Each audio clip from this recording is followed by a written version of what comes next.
I'm சாரிப்பா. எனக்கு உண்மையாலுமே வாழ பிடிக்கல. எனக்கு எந்தவித ஹோப்புமே இல்லை.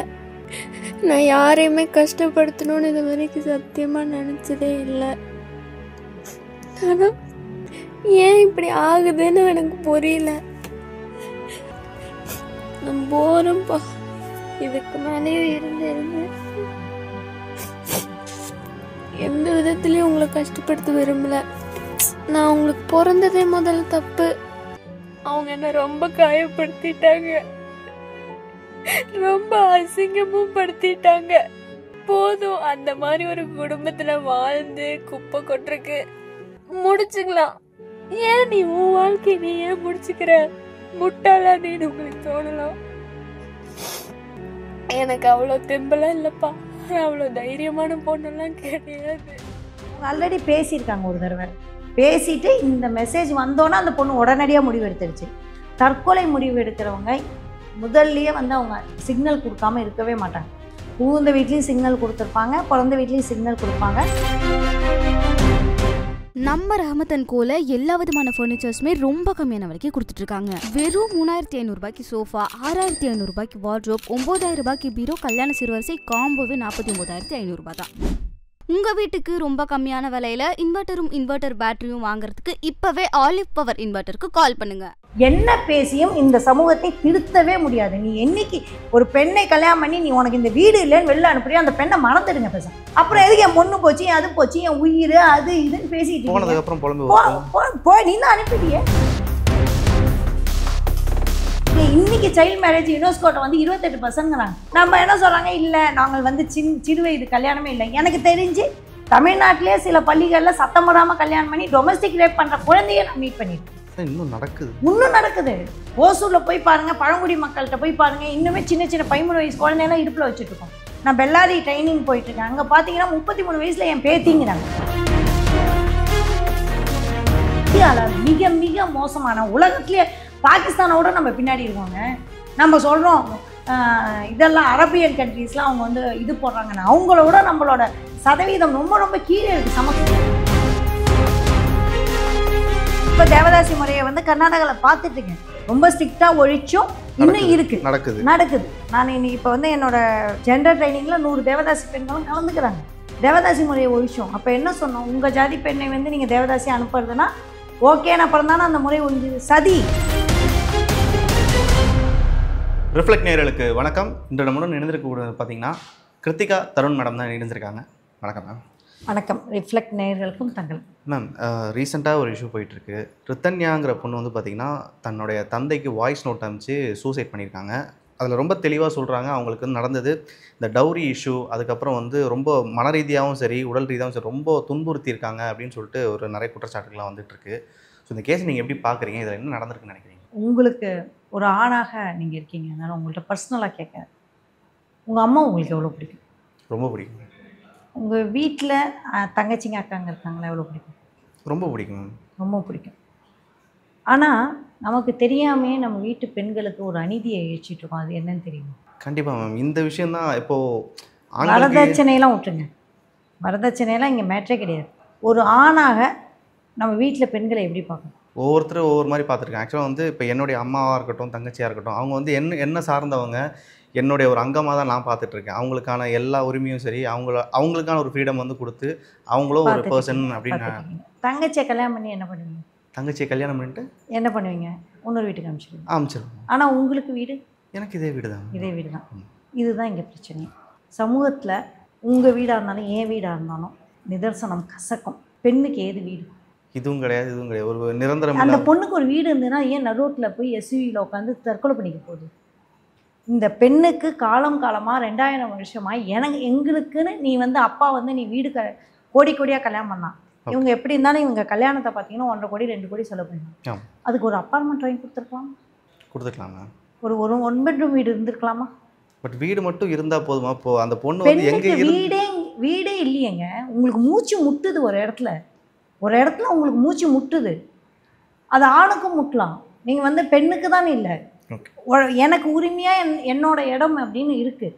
நீங்கள் என்ன சொல்கிறீங்க, இது புகுந்த வீடு பிறந்த வீடுங்கிறீங்க. அப்போனா ஏன் வீடு எது? நீங்கள் என்றைக்காவது புகுந்த வீடு பிறந்த வீடுன்னு சொல்லியிருக்கீங்களா? இல்லை. அப்படியே பெண்ணுக்கு மட்டும் காலங்காலமாக புகுந்த வீடும் பிறந்த வீடும் இருக்குது. அது அப்படியே சம்பிரதாயம் சமூகமாக சேர்ந்த கொலைகள் 6000 கொலைகள் வந்து 2022 டேட்டா படி 6000 கொலைகள் என்சிபி வந்து ரிப்போர்ட் பண்ணி இந்த வருஷத்துலேயே ஒரு 600-700 டேட்டா ஆல்ரெடி ஆயிடுச்சு. வரதட்சணை கொலை, நான் வரதட்சணை கொலை, பெண் தற்கொலை, இதெல்லாம் ரிப்போர்ட் ஆனது. ரிப்போர்ட் ஆகாமல் எக்கச்சக்க தற்கொலைகள் போயிருக்கு. கண்டிப்பாக இருக்குது. ஒரு நாளைக்கு ஒரு கொலை, ஒரு தற்கொலைங்கிற ரேஞ்சில் வந்து பெண்கள் வந்து ஜெண்டரில் நீங்கள் பார்த்தீங்க அப்படின்னா, ஜெண்டர் பயாஸ்ட் அப்படின்னா, நீங்கள் ஒவ்வொரு நிமிடமும் ஒரு பெண் கற்பழிக்கப்படுகிறார்.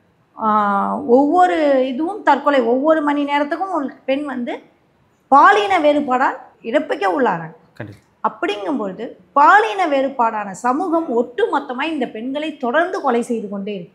ஏன் இது வந்து நான் வரதட்சணை தடுப்பு சட்டம் அப்படின்னு நான் பார்க்க விரும்பவே இல்லை. உங்கள் வீட்லேயும் என் வீட்லேயும் பெண்ணுக்கும் ஆணுக்குமான என்ன உரிமையை நம்ம வச்சுருக்கோம்.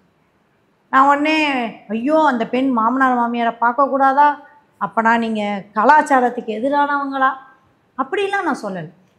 அந்த பெண்ணுக்கான ஒரு மூச்சு விடக்கூடிய ஒரு இடம், உடனே அம்மா வீட்டுக்கு தான் வரணும் அப்படின்னு நான் சொல்லலை.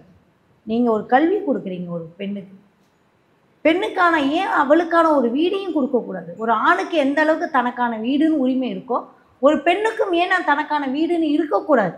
இதை கேட்டால் நீ பெண் உரிமை பேசுபவ, கலாச்சாரத்துக்கு எதிரானவன், நீங்கள் இன்னும் எத்தனை பெண்களை கொலை செய்ய போகிறீங்க? கண்டிப்பாங்க. இப்போது இவ்வளோ உரிமைகள் கொடுத்ததுக்கப்புறம் அந்த பெண்ணோட ஆடியோ கேட்கும்போது எனக்கு ஒரு விஷயம் வந்து புரிஞ்சுது. இப்போது இப்படி ஒரு அநீதி வந்து அந்த பொண்ணுக்கு நடக்குது, தன்னை சுற்றி நடக்குது, உடல் ரீதியாகவும் சரி மன ரீதியாகவும் சரி ரொம்ப டார்கெட் பண்ணுறாங்க, என்னை வந்து ரொம்ப அசால்ட் பண்ணுறாங்கன்னு சொல்லிட்டு அந்த பெண் சொல்கிறாங்க. ஆனால் இதுக்கு என்ன நடவடிக்கை எடுக்கணும்? ஏன்னா அந்த பெண்ணுக்கு வந்து தன்னுடைய தாய் தகப்பன் மட்டும்தான் ஒரு ஆப்ஷனாக இருக்காங்க. அவங்க கிட்ட போய் சொல்கிறாங்க எனக்கு இந்த மாதிரி ஒரு அநீதி இருக்குது அப்படின்னு சொல்கிறப்போ, வாழ்க்கைனா அப்படி தான் இருக்கும், நீ அட்ஜஸ்ட் பண்ணி வாழு அப்படின்னு சொல்லிட்டு பேரண்ட்ஸ் சைட்லேருந்து சொல்லியிருக்காங்க. இது வந்து ஒரு பொண்ணு இந்த ஒரு கம்ப்ரஸ்டான ஒரு கட்டுப்படுத்தப்பட்ட ஒரு சூழ்நிலைக்குள்ளே அப்படியே ஒடுங்கி அடங்கி வந்து அங்கேயே இருக்கிறனால தான் இந்த தற்கொலையே நடந்துச்சு. இந்த பிரச்சனையை தெரிஞ்சு வாய்ஸ் அவுட் பண்ணி எனக்கு இப்படி ஒரு பிரச்சனை இருக்குன்னு சொல்லிட்டு ஒரு பிரேவாக இருக்க ஒரு பொண்ணாக இருந்தால், எனக்கு இந்த மாதிரி ஒரு அநீதி இருக்குது, போய் ஸ்டேஷனில் கம்ப்ளைண்ட் பண்ணுறதோ என்னை வந்து கஷ்டப்படுத்துறான்னு சொல்லிட்டு சொல்லியிருந்தா இது நடந்திருக்காது இல்லையா? ஜெண்டர் அப்படி வளர்க்கப்படுறது இல்லைங்க. ஒரு பெண்ணை கல்யாணம் பண்ணி கொடுக்குறப்பே கடனை உடனே வாங்கி ரொம்ப கஷ்டப்பட்டு கல்யாணம் பண்ணி கொடுத்து அந்த பெண்ணுக்கான அழுத்தத்தை இந்த சமூகமாக நான் சொல்கிறேன். பெற்றோர் ஒரு பெற்றோரை மட்டும் நான் குற்றம் சொல்ல விரும்பலை. இவ்வளோ கஷ்டப்பட்டு பண்ணி வச்சுட்டாங்க அப்படிங்கிறப்ப அந்த சமூகமாக அவங்க எப்படிலாம் ஏங்க உடனே ஒரு பொண்ணு தற்கொலை பண்ணிக்க போகிறாள், அதுவும் 27 வயசு பொண்ணுலாம் கல்யாணம் பண்ணியிருக்காங்க, அதுவும் சந்தோஷமாக கோடிக்கணக்கான ரூபாய் கல்யாணம் பண்ணியிருக்காங்க. ஸோ சைக்காலஜிக்கல் இஷ்யூவாக வேறு இருக்கலாம், டிப்ரெஸ்டாக இருக்கலாம். அவங்க என்ன சொல்கிறாங்க, உடலியல் ரீதியாகவும் நான் துன்புறுத்தப்பட்டேன். அப்போ அவங்க முன்னாடியே ஏதோ பேசியிருக்காங்க, உடலியல் ரீதியாக துன்புறுத்தப்பட்டதுனால என்னால் இருக்க முடியாது அப்படிங்கும்பொழுது ஒரு வாய்ஸ் அவுட் பண்ணுறாங்க. நான் முதல்ல சொல்கிறேன், ஜெண்டர் அப்படிங்கிற ஒரு விஷயத்தை நீங்கள் பேசாமல் வேறு என்ன பேசினாலும் தவறு தான். ஏன் அப்படின்னா இந்த ஆண் பெண் பாகுபாடு திருமணத்தில் பெண் வந்து திருமணத்துக்கான மெட்டீரியலாக ஆக்கிட்டாங்க. அவளை படிக்க வைக்கணும், அவளுக்கான வேலை. இப்போ இந்த பெண்ணு காலையிலேருந்து சாயங்காலம் வரைக்கும் வேலைக்கு போயிட்டு வருதுன்னே வச்சுங்க, இதே இதுவாக இருக்குன்னு வச்சுங்க. அட்லீஸ்ட் அந்த ஆஃபீஸில் யாராவது கொலிக்கிட்ட பேசியிருக்குமா? பேசியிருக்கோம். அவங்களோட ஒரு குடித்தனத்துக்குள்ளே இருக்காங்க அப்படின்னு வச்சுங்க. இந்த பொண்ணுக்குன்னு ஒரு இடம் இருக்குதுன்னு வச்சுங்க. போய் அந்த இடத்துல போய் மூச்சு விட்டுருக்கோமா? அம்மா வீட்டுக்கு போகிறாங்க, பொட்டியை தூக்கிட்டு என்ன பண்ணுறாங்க, அம்மா வீட்டுக்கு போகிறாங்க. போனால் இது உன் அம்மா வீடு, உனக்கு உரிமை விட்டு போச்சு. இப்போ எங்கள் அம்மா வீட்டுக்கு நான் போனால் கூட அது எங்கள் அம்மா வீடு இல்லைங்க, என் வீடு இல்லை அது. ஆமாம், அந்த மாதிரி தான் எங்கள் வீட்டுக்கு ஏதாவது பிரச்சனைனா ஏன் உன் வீட்டுக்கு போக வேண்டியதானே அப்படின்னு ஈஸியாக சொல்லிடுறாங்க. இது நான் இல்லை, எவ்வளோ அம்பானி மருமகளாக இருந்தாலும் நீங்கள் நீதா அம்பானி வந்து நீதா அம்பானியாக இருக்கிற வரைக்கும் தான். கோகிலா பெண் என்ன உரிமை இருக்குது கோகிலா பெண்ணுக்கு? அனில் அம்பானியும் முகேஷ் அம்பானிக்குமான உரிமை தானே அங்கே இருக்குது. நீங்கள் அம்பானி வீடாக இருந்தாலும் அதானி வீடாக இருந்தாலும் பெண்ணுக்கான இந்தியாவில் என்ன உரிமை இருக்குன்னு நீங்கள் இந்த சமயத்தில் உங்கள் மகளை காவு கொடுத்தும் நீங்கள் பேசாத வரைக்கும் நம்மளை மாதிரி கொலைகாரங்க இல்லை. நாங்கள் என்ன அப்படின்னா ஜெண்டரில் என்ன பேசுகிறோம் அப்படின்னா, ஒரு பெண் வீட்டில் இருக்காங்கன்னு ஈஸியாக சொல்கிறாங்க, சும்மா இருக்காங்கன்னு சொல்கிறாங்க. ஒரு பெண் காலையில் தண்ணி தெளித்து வைக்கிறாங்கன்னா இன்றைக்கி 1000 ரூபா இல்லாமல் தண்ணி தெளித்து கோலம் போட ஆள் கிடைக்காது மாதம். கண்டிப்பாக. ஒரு பள்ளிக்கு விட்டுட்டு கொண்டு வர ஆயாமாக்கு வந்து மாதம் ஒரு 2000-3000 ரூபா இல்லாமல் செய்ய மாட்டாங்க. வீட்டில் காலையிலேருந்து சமைச்சு வைக்கிறதுக்கு இன்றைக்கி எப்படின்னா, எங்கள் பெங்களூரை பொறுத்த வரைக்கும் சென்னையை பொறுத்த வரைக்கும் ஒரு 15,000 ரூபா இல்லாமல் 20,000 ரூபா இல்லாமல் இன்றைக்கி வேலை செய்ய மாட்டாங்க. அப்புறம் ஒரு குழந்தைய பார்த்துக்கிற வேலை அப்படின்னு பார்த்திங்கன்னா ஷிஃப்ட் வச்சு ஆகணும். வீட்டில் வயசானவங்க பார்த்துக்கிறாங்கன்னா எங்கள் வீட்டில் நான் கொடுக்குறேன் அப்படின்னா ஹாஸ்பிட்டலில் வந்து பார்த்துக்கணும் அப்படின்னா காலைல 1000 ரூபா ஷிஃப்ட்டு, நைட்டு ஒரு 1000 ரூபா ஷிஃப்ட். அதை தவிர்த்து வீடை க்ளீன் பண்ணுறது, டாய்லெட் க்ளீன் பண்ணுறது, எல்லா விஷயத்துலையும் நாங்கள் ஒரு அன்பெய்டு ஒர்க்கராக இருக்கும். நாங்கள் வந்து வீட்டில் சும்மா இருக்கோம்னு சொல்ல, வி ஆர் அன்பெய்டு ஒர்க்கர். ஏன் எந்த ஆணுமே எங்கள் வேலையை வந்து கேட்டால் மனைவிக்கு உபயோகிக்கிறேன், இது உன் வீடு நீ செய்யணும், நான் எங்கள் அம்மாவுக்கு உதவி செய்கிறேன், இல்லை இது உன் வீடு நீ செய்யணும். எங்களுக்கு வீடும் உரிமை இல்லை, எங்களுக்கு பணத்துக்கான உரிமையும் கிடையாது. உரிமை தொகைன்னு 2000 ரூபா கொடுத்தா கூட அவள் சும்மா உட்காந்ததுக்கு 2000 ரூபா. நாங்கள் என்றைக்கு சும்மா உட்காந்துருக்கோம்? எங்களை அன்பெய்டு மாதம் 50,000 60,000 ரூபா சம்பளத்துக்கான வேலையை நாங்கள் செஞ்சுட்டு எங்கள் உழைப்பை சுரண்டி விட்டு பூஜை செய்கிறேன் அப்படிங்கிறாங்க. ஒரு நாளைக்கு எவ்வளோ மணி நேரம் பூஜை செய்கிறேன்? 2000 ரூபா. எந்த ஐயராகுது? ஐயருங்கிறது வந்து நான் பூஜைக்காக உபயோகப்படுத்துகிறேன், எனக்கு ஜாதி கிடையாது. என்ன ஒரு பூஜை செய்வோம், பூஜாரின்னு வச்சுப்போம், எந்த ஒரு பூஜாரியாவது ஃப்ரீயாக பூஜை செஞ்சு பார்த்துருக்கீங்களா? எந்த ஒரு ஆணாவது ஃப்ரீயாக சமைச்சு பார்த்துருக்கீங்களா? இல்லை. எல்லாத்துக்கும் பணம் இல்லாமல் ஆண்கள் வேலை செய்வதில்லை. ஏன் இந்த பெண், இந்த சமூகம் வந்து பணமே இல்லாமல் ஒரு பெண்ணை தொடர்ந்து இருக்கனால தான் இந்த பெண், பணம் வந்து இந்த பெண்ணுக்கு இல்லை. ஏன்னா சொந்தமாக கார் ஓட்டிகிட்டு போகிறாங்க, எல்லாமே இருக்காங்க. ஆனால் ஃபினான்ஷியலாக இண்டிபெண்டன்ஸ் சமூக ரீதியாக கொடுக்காத வரைக்கும் அந்த நாலேஜ் இல்லாமல் போயிடுச்சோ, இல்லை அப்படி ஒரு விஷயம் இருக்கிறதே அந்த பெண்ணுக்கு வந்து தெரியாமல் போயிடுச்சோ அப்படின்றது. இல்லை. இந்த சமூகம் வந்து திருந்தாது. இன்றைக்கும் ஆணவ கொலை பண்ணுற சமூகம் தான். நீ அட்ஜஸ்ட் பண்ணிப்போனா எத்தனை காலம் நாங்கள் அட்ஜஸ்ட் பண்ணிட்டு போகிறது? எங்களுக்கு முதல்ல சொத்துரிமை கொடுங்க. எங்கள்கிட்ட நான் உங்கள்கிட்ட வரதட்சணை கேட்கல. எங்களுக்கு வந்து திருமணம் நீங்கள் செஞ்சு வைக்கணும் இல்லை, திருமணம் செய்கிறது எங்களோட உரிமை. நாங்கள் காதலிக்கிறவளை நாங்கள் செய்கிற உரிமை இருக்குது. எங்களுக்கு வீடை கொடுக்க வேணாம், சுதந்திரத்தை கொடுங்க. உங்களோட வரதட்சணை வேணாம், உங்கள் பணம் வேணாம், உங்களோட எந்த விஷயமும் வேணாம். ஒரு பேசிக் சுதந்திரம், பேசிக் சமத்துவம், சுதந்திரம் கூட சொல்லுவேன், சமத்துவம். உங்கள் வீட்டில் நீங்கள் நிஜமாகவே தாயை நேசிக்கிறதா இருந்தால் தாய் செய்யும் வேலைகளில் நீங்கள் பங்கெடுக்கணும். இல்லை ஜெண்டர் சென்சிட்டிவிட்டிங்கிறதையாவது கற்றுக்கணும். நான் தாயை போல் புனிதம் இல்லை, தியாகி இல்லை.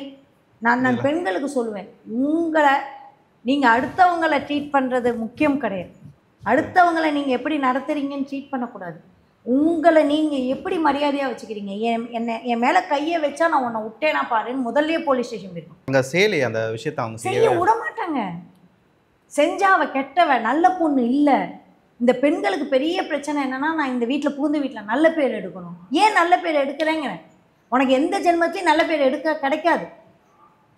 இப்போ என்னோட தாட் என்னன்னா, இப்போ அந்த பெண் வந்து அவங்க பேரண்ட்ஸ் கிட்ட சொல்கிறாங்க எனக்கு இப்படி ஒரு விஷயம் இருக்குன்ட்டு, ஒரு நிமிஷம் செவிசாச்சு ஓகே உனக்கு இப்படி ஒரு பிரச்சனை இருக்கா வா பேசலாம்னு சொல்லிட்டு அந்த பெண் பக்கம் நின்றுருந்தா அவங்க ஆல்ரெடி பேசியிருக்காங்க. ஒரு தடவை பேசிட்டு இந்த மெசேஜ் வந்தோன்னா அந்த பொண்ணு உடனடியாக முடிவு எடுத்துருச்சு.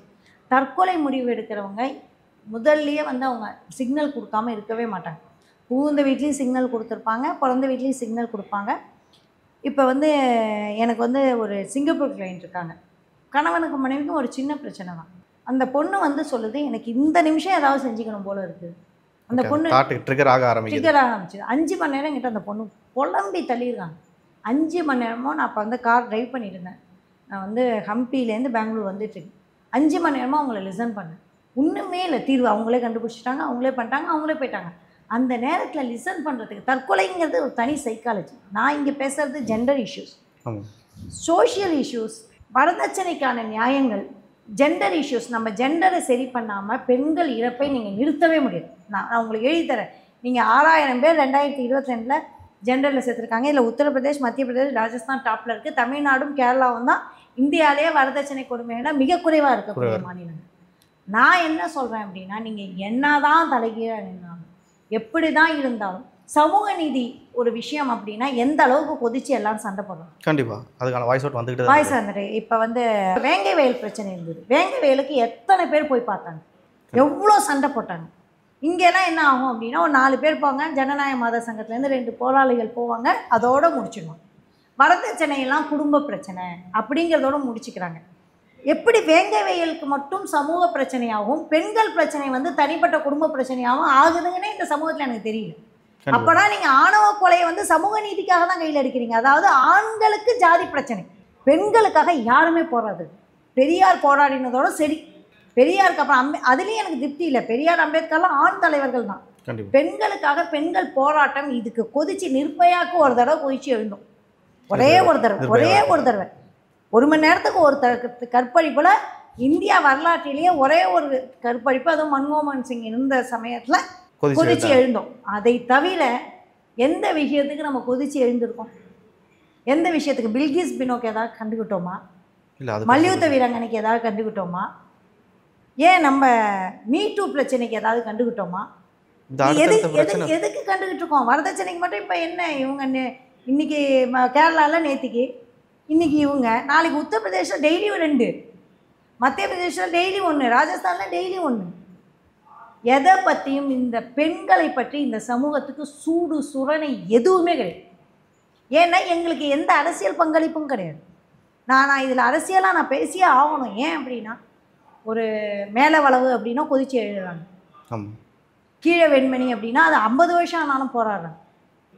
கண்டிப்பாக பெண்களுக்காக என்ன போராட்டம் பண்ணியிருக்காங்க? இப்போ நிறைய குழப்பங்கள் இருக்குது. அதாவது இப்போ இந்த இஷ்யூவை எடுத்துக்கிட்டாலும் இதில் வந்து ஒட்டுமொத்த சமுதாயத்தை குறை சொல்கிறதா, இல்லை வந்து இப்போ பெண்களை கட்டி கொடுக்குற பேரண்ட்ஸ் இதில் வந்து நிறைய மாற்றம் ஏற்படணுமா? ஏன்னா சதியை ஒழிச்சோங்க, தேவதாசி முறையை ஒழிச்சோம். நான் இப்போ தேவதாசி முறையை வந்து கர்நாடகாவில் பார்த்துட்ருக்கேன்.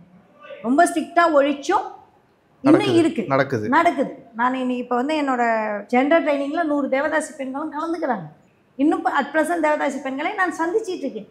தேவதாசி முறையை ஒழிச்சோம். அப்போ என்ன சொன்னோம்? உங்கள் ஜாதி பெண்ணை வந்து நீங்கள் தேவதாசி அனுப்புறதுன்னா ஓகேன்னு அப்புறம் தானே அந்த முறை ஒழிஞ்சுது. சதி பாப்பாத்தி பாலம்னு இருக்குது, சதியிலேருந்து காப்பாற்றப்பட்ட பிராமண பெண்கள் வந்து என்னோட பாட்டியே வந்து 2 பாட்டி மொட்டை அடித்து சீலை போட்டு ப்ளவுஸ் இல்லாமல் சீலையால் மூடிக்கிட்டவங்க. அப்படி தான் வாழ்ந்த காலம். எது தடை பண்ணிச்சு? அதெல்லாம் பெரிய போராட்டங்கள் இல்லை, பெரிய சமூக சீர்திருத்தம் இல்லை. நம்ம எல்லாமே சூப்பராகிட்டோம், பெண்கள்லாம் வசந்துட்டாங்க, பெண்கள் காலேஜுக்கு போகிறாங்க, பெண்கள் விமானம் ஓட்டுறாங்க. இன்னைக்கு பாருங்கள், ஜொமேட்டோ இதில் ஓரளவுக்கு பெண்கள் இருக்காங்க. எந்த பெண்கள் அதிகமாக யூபர் ஓலா ஓட்டுறாங்க சொல்லுங்கள்? கார் டிரைவர் ரொம்ப கம்மி. லாரி டிரைவர் எப்படி ஓட்டிகிட்டு இருக்காங்க? பஸ் டிரைவர் எத்தனை சதவீதம் இருக்கும்? பைலட் எத்தனை சதவீதம் இருக்கும்? அதே ஹவுஸ் ஒய்ஃப் எத்தனை சதவீதம் இருக்கும்? அப்படின்னா காசு கொடுக்குற வேலை எல்லாமே நாங்கள் பார்த்துப்போம், காசு இல்லாத வேலை அத்தனையும் நீ செய்யலாம். ஒரு பெண்கள் மீதான சமூக சுரண்டல் எந்த அளவுக்கு இந்தியாவில் இருக்குது, அது இந்திய பெண்களுக்கும் விழிப்புணர்வு இல்லை, இந்திய ஆண்களுக்கும் விழிப்புணர்வு இல்லை. வரதட்சணை அப்படின்னு பேசி வரதட்சணையை ஒழிப்போம் அப்படின்னா, ஜெண்டர் ரீதியாக நீங்கள் சமத்துவம் இல்லாமல் என்ன பேசியும் இந்த சமூகத்தை திருத்தவே முடியாது. நீ என்னைக்கு ஒரு பெண்ணை கல்யாணம் பண்ணி நீ உனக்கு இந்த வீடு இல்லைன்னு வெளில அனுப்புறியோ அந்த பெண்ணை மறந்துடுங்க பேச. அப்புறம் எதுக்கு என் பொண்ணு போச்சு, அது போச்சு, என் உயிர் அது இதுன்னு பேசிட்டு போய் நீ தான் அனுப்பிட்டியே. அப்புறம் பெண்ணுக்கு உனக்கு என்ன தொடர்பு? அப்படி என்றால் பெண்ணுக்கு என்ன தேவைங்க? அவங்கள அனுப்பக்கூடாதுன்னு நான் சொல்கிறேன். அப்போனா அதுக்கு மாற்று என்ன அப்படின்னா, நீ சமைக்க பிறந்தவள் அல்ல, குழந்தை பிறக்க மட்டும் பிறந்தவள் இல்லை. எப்படி ஆணுக்கு சம்பாதிக்க உரிமை இருக்கோ, ஆணுக்கு எப்படி ஒரு சொத்துரிமை இருக்கோ, ஆணுக்கு ஒரு வீட்டின் மீதான உரிமை என்னென்ன இருக்கோ அதுவும் பெண்ணுக்கு இருக்குது. அதே சமயம் ஒரு பெண் அந்த சமையலறையில் என்னென்ன செய்கிறாளோ, கழிவறையில் என்னென்ன செய்கிறாளோ அது அத்தனையும் ஆணும் செய்யும். கண்டிப்பாக. இப்போ வந்து இது எல்லாமே இருக்குது, ஆனால் இதுக்கான விழிப்புணர்வு தான் இல்லையோ அப்படின்ற ஒரு டவுட் இருக்கேன். விழிப்புணர்வு இல்லைன்னா இது ஆண் சார்ந்த சமூகம். நான் இன்றைக்கி அரசியலில் இருக்கேன், நேற்றுக்கு ஒரு கட்சி மீட்டிங் போயிருக்கேன், முழுக்க வந்து ஆண்கள் உட்காடுறாங்க. அப்போ ஒரு பெண் சொன்னா, ஏஞ்சி இடத்த போனா உட்காருவா இடத்துல, உனக்கான இடம் அங்கே இருக்குது, நீ அங்கே உட்காரலாம், நீ தான் அங்கே உட்காரணும், உன்னை வந்து துரத்துவாங்க. ஏன்னா ஆண்கள் அப்படி தான் பழக்கப்பட்டு இருக்காங்க. ஒரு பெண்ணை வந்து இப்படி கால் மேலே கால் போட்டுட்டு இப்படி உட்காந்துருந்தா அவங்களுக்கு பிடிக்காது தான். நீலாம்பரியை போராட்டக்கூடிய சம்மதம் கிடையாது இது. அந்த ரஜினி படத்துலேயே பார்த்தீங்கன்னா அதில் ஒரு முழுக்க பெண்ணடிமைத்தனம், என்னென்னா சாத்வீகம், ராஜ் இதெல்லாம் அப்படின்னு வளர்க்குறாங்க. சமத்துவம்னு என்ன சொல்லியிருக்கீங்க? எந்த சினிமாவில் சொல்லித்தராங்க? எந்த இடத்துல ஹீரோக்கு ஹீரோயினுக்கு சம்மதம்? ஒரு லேடி சூப்பர் ஸ்டாருங்கிற வார்த்தையை உங்களால் தாங்கிக்க முடியலையே. பவர் ஸ்டாருங்கிற ஒரு வார்த்தையை ஒருத்தர் வந்து பவர் ஸ்டார்னு கிண்டல் பண்ண மாதிரி யூஸ் பண்ணீங்க. ஆனால் லேடி சூப்பர் ஸ்டாரை எந்த அளவுக்கு ட்ரால் பண்ணுறீங்க? அப்படின்னா சூப்பர் ஸ்டார்னா ஒரு ஆண் தான் இருக்கணும் உங்களுக்கு. கண்டிப்பாக. இது வந்து இந்தியாவில் மட்டும் இல்லை, உலகத்தில் இருக்கு. ஆனால் இந்தியாவில் மிக மிக மோசமான, உலகத்துலேயே பாகிஸ்தானோட நம்ம பின்னாடி இருக்கோங்க. நம்ம சொல்கிறோம் இதெல்லாம் அரபியன் கண்ட்ரீஸ்லாம் அவங்க வந்து இது போடுறாங்கன்னா, அவங்களோட நம்மளோட சதவீதம் ரொம்ப ரொம்ப கீழே இருக்குது சமத்துவம். போய் டேட்டாவை எடுத்து பாருங்கள். இன்றைக்கி சைல்டு மேரேஜ் யுனெஸ்கோட்ட வந்து 28%. ஆனால் இப்போ நம்ம என்ன சொல்கிறாங்க? இல்லை நாங்கள் வந்து சிறு வயது கல்யாணமே இல்லை. எனக்கு தெரிஞ்சு தமிழ்நாட்டிலே சில பள்ளிகளில் சத்தம் போடாமல் கல்யாணம் பண்ணி டொமஸ்டிக் ரேப் பண்ணுற குழந்தைய நான் மீட் பண்ணியிருக்கேன். இன்னும் நடக்குது. ஓசூரில் போய் பாருங்கள், பழங்குடி மக்கள்கிட்ட போய் பாருங்கள், இன்னுமே சின்ன 13 வயசு குழந்தையெல்லாம் இடுப்பில் வச்சுட்ருக்கோம். நான் பெல்லாரி ட்ரைனிங் போயிட்டுருக்கேன், அங்கே பார்த்தீங்கன்னா 33 வயசில் என் பேத்திங்கிறாங்க. ஸோ இன்றைக்கி வந்து சமூக ரீதியாக மிகப்பெரிய இயக்கமாக பெண்கள் செயல்படாவிட்டில் நீங்கள் இன்னும் இல்லாட்டி ஆணும் இப்போ நிஜமாகவே உங்கள் தங்கச்சி மேலே நீங்கள் பாசம் இருந்து, நிஜமாகவே உங்கள் அம்மா மேலே பாசம் இருந்து, ஒவ்வொரு ஆணும் பெண்ணின் பிறப்புறுப்பு வழியாக தான் தலை வெளியில் வருகிறது என்ற எண்ணத்தை கொண்டு அந்த சமத்துவத்தை முன்னெடுக்காவிட்டால் நம்மளோட வீட்டிலையும் இந்த ஜெண்டர் இஷ்யூஸ்னால நம் பெண்களை இழக்கப் போகிறோம் அப்படிங்கிறத நினைவு வச்சுக்கிட்டா மட்டும்தான் இது பண்ணும். இல்லாட்டி இன்றைக்கி ஒருத்தவங்க நாளைக்கு ஒருத்தவங்க இந்த 6000 பேருக்கு என்ன நீதி வாங்கி கொடுத்தோம்? கண்டிப்பாக இல்லை. இப்போ 600 பேர் வந்திருக்கேன், அந்த 600 பேருக்கு என்ன நீதி வாங்கி கொடுக்குறோம்? இந்த பொண்ணு கொஞ்சம் பெரிய வசதியான பெண்ணு, நல்லா சூப்பராக கல்யாணம் பண்ணியிருக்காங்கனால வெளியே பேசப்படுது. ஒரு 100 பவுனு 70 லட்சம் எஸ்யூவி காரணம் இது அந்த ஒரு வசதிக்காக செய்யப்படுது. வசதி இல்லாதவங்க எத்தனை பேர் செத்து போகிறாங்க, நம்ம என்ன கண்டுக்கிட்டோம்? அது வெளியே வர்றதே கிடையாது, நடந்துக்கிட்டு தான் இருக்காங்க. ஸோ ஆனால் இது ஒரு சான்ஸ். நான் இப்போ ஜெண்டர் இஷ்யூஸ் நான் பேசுகிறேன் அப்படின்னா எனக்கு இது கிடைச்ச வாய்ப்பு, இந்த வாய்ப்பை நான் விட்டுட்டா எப்படி நான் பேச முடியும்? பெண் அன்பெய்டு ஒர்க்கர், அதாவது உனக்கு வேலையை வாங்கி கொண்டு இந்த ஒட்டுமொத்த சமூகமும் உன்னை தியாகி என்று பெயரை கொண்டு உனக்கு சொத்தும் கொடுக்காம உனக்கு காசும் கொடுக்காம, ஒன்றும் இல்லை, உமன் ஆண்டர்பிரனர்ஸ் போய் பாருங்கள். ஒரு 10 லட்ச ரூபா கொடுத்தா தொழில் செய்வான், பேங்க் 10 லட்ச ரூபா கொடுக்க மாட்டான், அவன் வீட்டில் உன்னை நம்பி 10 லட்ச ரூபா கொடுக்க மாட்டான். அப்படி இல்லாமல் நம்பிக்கை இல்லாமல் இருக்கிற ஒரு சமூகத்துக்காக நீ எதுக்கு தியாகப்பட்டு வாங்கணுங்க? கரெக்டு தான். நீ எதுக்கு தேவைப்பட்டு வாங்கணும்? உன்னை நம்பி ஒருத்தன் 10 ரூபா கொடுக்க மாட்டேங்கிறான். ஒரு கொத்தமல்லி வாங்கிட முடியுமாங்க வெளியில்? நான் எங்கள் வீட்டில் காலையிலேருந்து சாயங்காலம் வரைக்கும் வீடு துடைக்கணும், ஒரு கொத்தமல்லி கொடுனா கொடுத்துருவாங்களா? அந்த பொண்ணு எவ்வளோ வீட்டு வேலை செய்யட்டும், காசு வேணும்ல. எந்த பெண்ணுக்கு போய் புருஷன்ட்ட போய் நில்லு, மாமியாட்ட நில்லு, அப்பாட்ட நில்லு, அம்மாட்ட நில்லு, அம்மாட்ட கேட்டால் என்கிட்ட காசு இல்லை அப்படின்னு. பெண்கள் எப்படி சேமிப்பு செய்கிறீங்கன்னா 100 ரூபா 150 ரூபாய்க்கு நான் பொய் சொல்லி 50 ரூபா எடுத்து வைப்பேங்க. இதுதான் நிஜம். பொய் சொல்லி அந்த பொய் சொல்லி தான் அந்த 50 ரூபாயை சேமிக்கவே முடியுதுன்னா அவளோட நிலைமையை பாருங்கள் எப்படி வச்சிருக்கோம் அந்த சமூகம். ஸோ நிறைய விஷயங்கள் எங்களோட பகிர்ந்துட்டீங்க. உங்கள் நேரத்துக்கு ரொம்ப நன்றி. நம்ம ரஹமத் அண்ட் கோல எல்லா விதமான ஃபர்னிச்சர்ஸுமே ரொம்ப கம்மியான விலைக்கு கொடுத்துட்ருக்காங்க. வெறும் 3500 ரூபாய்க்கு சோஃபா, 6500 ரூபாய்க்கு வார்ட்ரோப், 9000 ரூபாய்க்கு பீரோ, கல்யாண சிறுவரிசை காம்போவே 49500 ரூபாய் தான். உங்கள் வீட்டுக்கு ரொம்ப கம்மியான விலையில் இன்வெர்ட்டர் பேட்டரியும் வாங்குறதுக்கு இப்போவே ஆலிவ் பவர் இன்வெர்ட்டருக்கு கால் பண்ணுங்கள்.